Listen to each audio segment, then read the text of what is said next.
Hello and welcome to my daily devotional for Sunday, the 5th of March.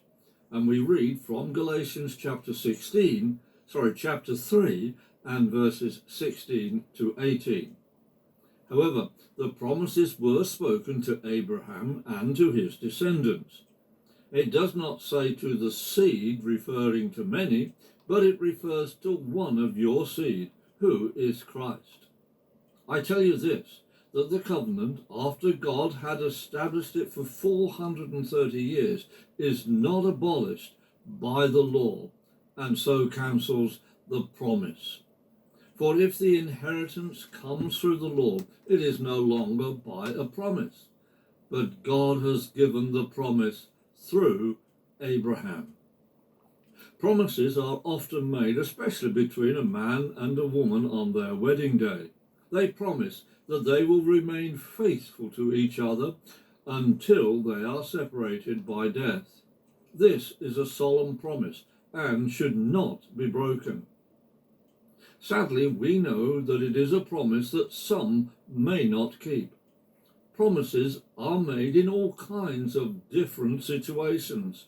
Sometimes promises are made where the person making the promise has no realistic chance of keeping the promise.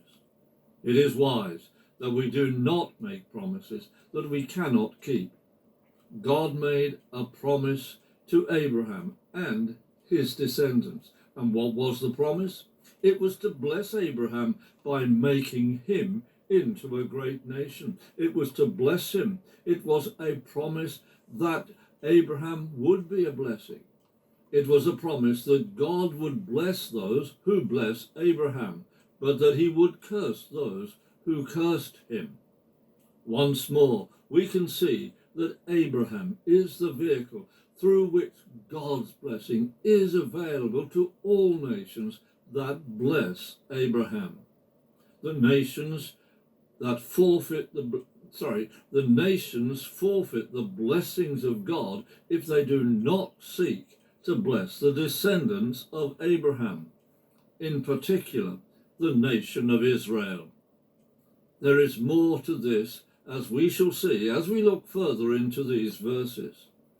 It is a sad fact that the nations that surround Israel geographically do curse the descendants of Abraham. Therefore they are calling upon themselves the curse of God. No doubt people will have their own interpretation of this. The main thing for the followers of Jesus to take hold of is that through Abraham comes the promise of God, that our promise is Jesus, our Messiah. Have a blessed day.